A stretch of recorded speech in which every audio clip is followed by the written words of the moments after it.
Hello friends, ഇന്ന് നമ്മൾ ചർച്ച ചെയ്യുന്ന വിഷയം മധുരവചൻ എന്ന പാഠഭാഗത്തിലെ ആക്ടിവിറ്റീസിനെക്കുറിച്ചാണ്. ആക്ടിവിറ്റി 1. സഹി മിലാൻ കരേ. താഴെ കൊടുത്തിരിക്കുന്നവ ബന്ധപ്പെടുത്തുക.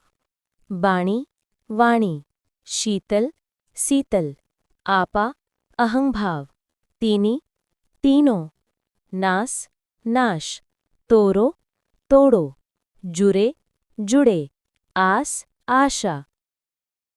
एक्टिविटी 2. इन आशय वाली पंक्तियों को दोहा से छांटकर लिखें. ദോഹകളിൽ നിന്നുള്ള ഈ അർത്ഥങ്ങളുള്ള വരികൾ എഴുതുക. हमें अपने शरीर में प्राण रहते तक दया भाव को त्यागना नहीं चाहिए. നമ്മുടെ ശരീരത്തിൽ ജീവനുള്ളിടത്തോളം കാലം നാം ദയ ഉപേക്ഷിക്കരുത്. आंसर है तुलसी दया न छोड़िए जब तक घट में प्राण. ख. सार्थक बातों को अपनाना चाहिए और बेकार की बातों को छोड़ देना चाहिए. അർത്ഥവത്തായ കാര്യങ്ങൾ സ്വീകരിക്കുകയും ഉപയോഗശൂന്യമായ കാര്യങ്ങൾ ഉപേക്ഷിക്കുകയും വേണം. उत्तरा सार सार को गही रहे थोथा दे उड़ाए. ग.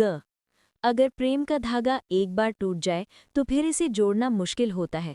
अगर जुड़ भी जाए तो उसमें गांठ पड़ जाती है. പ്രണയത്തിന്റെ നൂൽ ഒരിക്കൽ പൊട്ടിയാൽ അത് ശരിയാക്കാൻ പ്രയാസമാണ്. അത് ശരിയാക്കിയാലും ഒരു കെട്ടുരൂപം കൊള്ളും. उत्तर टूटे पर फिर न जुरे, जुरे गांठ परी जाए. ഇന്നത്തെ നമ്മുടെ ക്ലാസ് നമ്മളിവിടെ അവസാനിപ്പിക്കുകയാണ്.